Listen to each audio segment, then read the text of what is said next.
Hey guys, welcome back to the Friday Vlog, where we discuss activity that goes on here with the BuzWeaver channel. That includes things like current events, headlines that are in the news, social media technology, and just items of interest that come up during the week that allow us to have a little bit of a dialogue. If this is your first time here or you are a frequent visitor, I'd like to welcome you guys to the channel and encourage you to click on that watermark down there in the bottom right hand corner should you like to subscribe, along with that notification bell, so you guys will know when the next Friday Vlog and or additional content is available here on the channel. In gaming news, Monday, March the 25th, DICE released the Battle Royale version of Battlefield 5, bringing it into the battle arena genre, which is not something particularly new to the first-person shooter community, but certainly something new to DICE. I think it's been met with some rather warm and interesting type reviews, although it is a World War II setting with World War II weapons and stuff, and so certain individuals are saying, you know, does it really add to the Battle Royale type environment, considering all the particular things that are included in Battle Royale? But nonetheless, the game seems to play well. People are enjoying the maps. They're getting adjusted to the new environment and the new game style genre, to the DICE and EA type environment of gameplay. But nonetheless, for me, I found it to be kind of interesting and fun. It reminds me a lot of H1Z1. But nonetheless, I will leave the trailer and information to the game down there in the public section below if you guys want to check it out. On Friday, March the 22nd, in what is considered by the mainstream media to be the slowest news consumption day and hour at 5 p.m. Eastern Daylight Time, as everyone is getting off work and preparing to enjoy their weekend, they released the announcement from Robert Mueller that he was no longer going to continue to investigate or issue indictments to anyone involved in Russian collusion. Now, I want to emphasize Russian collusion because that was the essential essence of this investigation. Although the media and Trump detractors are trying to make it out to be something more than that, like some big soap opera that was unfolding before their eyes, and what is known now as the Trump bump. This is what the mainstream media and Trump detractors had been using for the last 2 years to kind of fuel the fire, to kind of get all those detractors and those who did not like the president some sort of hope, some sort of expectation that at any point he was going to be taken down, and in their dreams and hopes and desires of seeing this man removed from office was going to happen. Now, I know that's kind of divisive and it's a bit melodramatic, but nonetheless, it is something that has been going on for the last 2 years. Now, if you've been a part of this channel, you know that we have talked about this before, that even within like the first couple of weeks of this being started, this investigation, most of the agencies throughout the United States, all of the legal and authority agencies throughout the United States were saying, look, you know, we really don't have anything on this. But they perpetuated it, right? This was going to be the kind of Richard Nixon type of thing, this big debacle that was going to remove President Trump from office. You know, they were going to find information on his family, they were going to find information on his friends, they were going to find information on the administration, and completely collapse what detractors and what the mainstream media and others were considering to be the most vile human being to ever exist on the planet, and he was the president of the United States. Now, again, a bit hyperbolic, a bit sarcastic, a bit tongue-in-cheek, but many of us were kind of taking a bit of a victory lap, because you can see within the mainstream media, for example, like Rachel Maddow, who actually almost cried during the announcement. You can see the individuals from the different news agencies just kind of almost choking on the words, trying to get out that this investigation was over, trying to get out that there was no longer any indictments, but more specifically that no collusion, no evidence, nothing that was going to implicate Donald Trump, the one-dimensional villain they were trying to turn him into this whole entire time. And one has to really ask themselves, as Americans, what in the world was actually going on? Now, the Mueller report has been turned over to William Barr, the Attorney General. And now the Attorney General's office will then look into it, and they will decide, well, we see no particular evidence for Russian collusion. Also, there's this talk about obstruction. You know, certainly there was something to hide. Well, you can't hide anything if there's no evidence. Suggesting that there was some cover-up or some obstruction would suggest that there was some evidence at some level that maybe wasn't being released or wasn't being discussed, but there is nothing, absolutely nothing. Yes, Paul Manafort, Michael Cohen, Roger Stone, Donald Trump Jr. were all investigated, and there were indictments, and there were some individuals issued jail time, like Papadopoulos, for example, was another individual who was involved in this, but only ended up serving like 2 weeks of time in jail. But nonetheless, guys, this was just an extraordinary announcement, something that we have talked about for quite some time. I'm going to read something to you because to me, this kind of sums it all up, and it really kind of is the pivot point for everyone, and everyone should understand what this means, okay?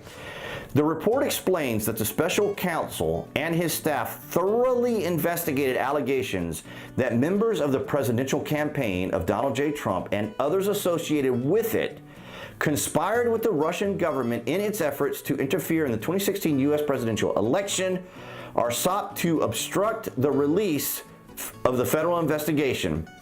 In the report, the special counsel noted, I want you to listen to this very carefully, in completing his investigation, Robert Mueller, he employed 19 lawyers who were assigned by a team of approximately 40 FBI agents, intelligence analysts, forensic accountants, and other professional staff, along with all the other agencies throughout the United States.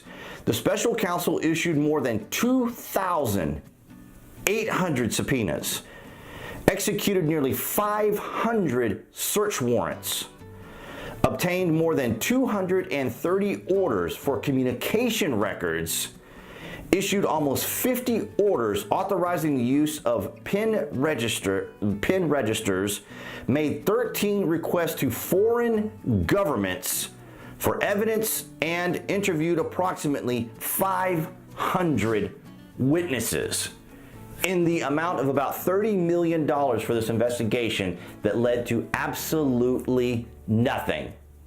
Jussie Smollett, former Empire actor, who stated that two men assaulted him one evening. They punched him, they threw bleach on him, they put a noose about his neck, they called him racial slurs, homophobic slurs, and other slurs. And later in the investigation, he said that they even suggested that they shouted, "This is MAGA country," to include and potentially implicate President Trump in what is now known as a racially charged, politically charged, and full-on victimization hoax, okay?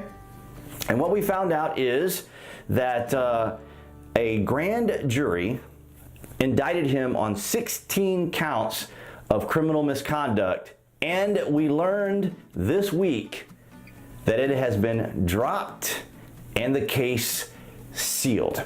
Now, the Chicago police, the chief, the superintendent, and even Rahm Emanuel, the mayor, had found out about this the same time we did, the general public, that this has all happened. Now, I have worked in law for 5 years. These types of situations aren't particularly unusual, but in this particular situation, it really was. Here was an individual who had evidence against him, video evidence, written evidence, 2 witness statements and testimony of his activity, a check written to the 2 brothers who were perpetrating this crime. Everything was right there, and all of a sudden, even him, he turned himself in for it. Suddenly, it's been dropped. Now, you may remember 2 weeks ago when we talked about the actors and others, rich and influential people who were getting their children into colleges. So here we have another example of an influential person, a famous person. I don't know about his wealth, but nonetheless, definitely an influential person who was perhaps, or who may have been using his status to now somehow weave his way out of this particular situation. Now, we don't know all of the information right now as of this recording as to why this transpired or what. Now, of course, there's all kinds of conspiracy theories going on right now that there was a connection with a Michelle Obama appointed attorney that was helping him out, and that other individuals, other attorneys, and other members of the investigation team, but others that were representing him and doing background work for him may have been involved in this, or may have been involved in that. And of course, there's always going to be these kinds of conspiracies, because to think that someone dead on was caught in this act is suddenly now going to be just dismissed and the case sealed. Now, What that means in legal terms is that there's very limited to no access to any of the information in that investigation. Now, the Chicago police were none too happy. They came out and made an announcement. Rahm Emanuel was none too happy. He came out and made an announcement where he essentially said that it was a whitewash, that that he was using his privilege, that we have a problem with political figures and celebrities and others who are using their influence to be able to get out of criminal charges and so forth and so on. And I can't think of anyone more appropriate to that particular example than Rahm Emanuel himself, but nonetheless, I digress on that. But so here we have an individual who has been released basically from creating a hoax.